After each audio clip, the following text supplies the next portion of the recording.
ఎన్టీఆర్ స్టేడియంలో ఏర్పాటు చేసిన హైదరాబాద్ బుక్ ఫేర్ 2024ను సీఎం రేవంత్ రెడ్డి ప్రారంభించారు. ఈ సందర్భంగా ఆయన మాట్లాడుతూ ఇప్పుడు ఉన్న జనరేషన్ కేవలం గూగుల్ పైనే ఆధారపడుతుందని, గూగుల్లో చెప్పేది నిజం అనుకుంటున్నారని అన్నారు. కానీ పుస్తకాలు దొరికేదే నిజమైన సమాచారం అని సీఎం తెలిపారు. వారిని వారు గొప్పగా చూపించుకోవడానికి చరిత్రను మార్చి పెట్టుకోవడం గత 10 సంవత్సరాలు చూస్తామని వ్యాఖ్యానించారు. ఈ పుస్తక ప్రదర్శన కోసం అవసరమైన భవనం ఏర్పాటుకు తన సహకారం ఉంటుందని ముఖ్యమంత్రి తెలిపారు. సమాచారం ఇక్కడ ఉందో చాలా మందికి కొత్త తరానికి తెలియదు. ఈ కొత్త తరం వాళ్ళకి తెలిసిందల్లా గూగుల్ ఒకటే, అందులో గూగుల్ చేస్తే ఆ వచ్చే సమాచారమే నిజమని అనుకుంటుంటారు. అందులో ఎవరో ఒకరు చేరవేసిన సమాచారమే మళ్ళీ వాళ్ళు చదువుకుంటున్నారు. అది వాస్తవం అవాస్తవానికి మధ్యలో there is an gap between truth and లై.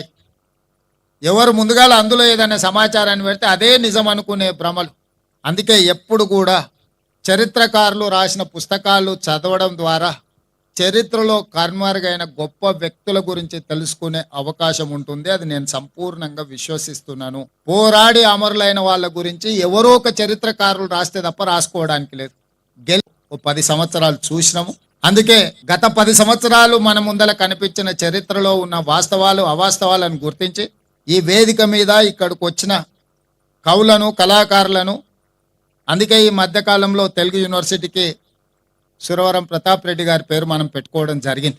కావచ్చు, గోరెటి వెంకన్న కావచ్చు, బండి యాదగిరి కావచ్చు, గూడ అంజయ్య గారు కావచ్చు, ఇలా చాలామంది కవులు వాళ్ళ సాహిత్యం ద్వారా పోరాటాలను నిర్మించడమే కాకుండా మాలాంటి వాళ్ళను నిజమైన తెలంగాణ ఆకాంక్షను వివిధ వేదికల ద్వారా మాట్లాడడానికి